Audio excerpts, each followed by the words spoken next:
Long ago, when the noble King Arthur ruled Britain, and the sword Excalibur guarded peace throughout the realm, the castle of Camelot prepared for a great celebration. Today marks the anniversary of the king's coronation, and by ancient tradition, a special dish was to grace the feast. In the castle's stone kitchens, where hearth flames dance until dawn, the head cook selects the finest suckling pig. It is stuffed with the gifts of the land: green apples from the royal orchard, fragrant sage, leeks, and bread from the stone oven. They say the cook whispers an ancient incantation, so the meat may grant strength to the knights. The pig is mounted on a massive iron spit and placed over flames of sacred oak logs. For hours, the spit turns in the hands of strong servants. The heat of the hearth transforms tender skin into a crisp golden crust. Drops of fat fall into the flames, sparking like tiny stars. The aroma of honey, smoke, and spices fills the entire castle. The Great Hall of Camelot is adorned with garlands of wildflowers. Light streams through stained glass windows, painting the faces of the knights of the Round Table in gold and crimson. King Arthur sits at the head of the table. Beside him, Queen Guinevere, Sir Lancelot, Sir Gawain, and other legendary warriors. And then the doors swing open. 4 servants solemnly carry in a silver platter. Upon it, the pig, gleaming like a mirror. In its mouth, a red apple, symbol of fertility and prosperity. The king rises. His voice rings firm and warm. To Camelot, to loyalty, to those who break bread with us. Goblets rise high. Ale sparkles in the candlelight. Hey-o!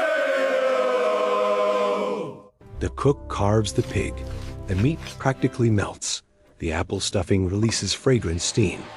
Knights eat, laugh, and share tales of battles and glory. This is more than food. This is unity. This is memory of times when honor, friendship, and a shared table meant everything. The age of King Arthur, the age of legends.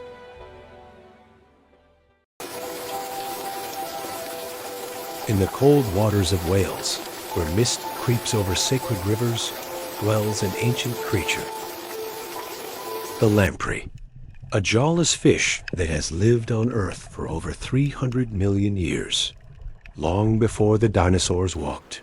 In the age of King Arthur, lamprey was considered food of kings, a dish granting strength to warriors and clarity of mind in battle. The caught lamprey was delivered to monastery kitchens. Only monks possessed the ancient art of its preparation. The first step sacred, the lamprey was bled, carefully collecting every drop of dark red blood in a copper bowl. This blood would become the soul of the dish. It would transform ordinary broth into black Galantine, a sauce the color of night. While the lamprey simmered in boiling broth, the monk ground precious spices in a mortar: ginger from distant lands, cinnamon, cloves, long pepper. The boiled lamprey was removed from the cauldron.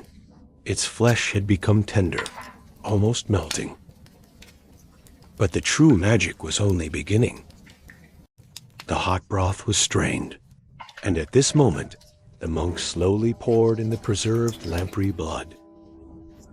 The liquid darkened before one's eyes. From amber, it transformed into black as a raven's wing.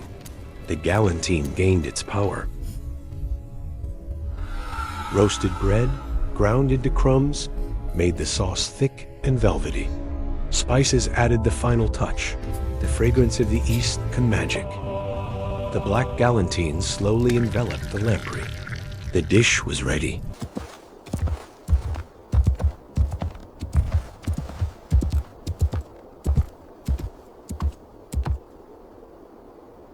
The Great Hall of Camelot.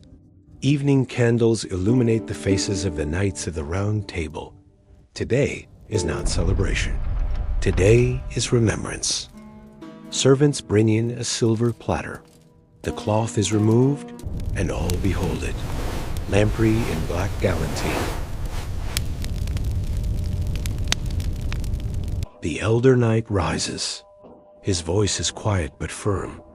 From the cold waters of the north, from the darkness of the depths, strength for those who wield the sword of justice. The lamprey is carved. White flesh contrasts with black sauce. Knights eat in silence. This is not a feast. This is communion. The dish that kings ate before great battles. The dish that reminded, darkness always precedes dawn. Lamprey in black galantine, food of kings. Memory of times when every meal was sacred.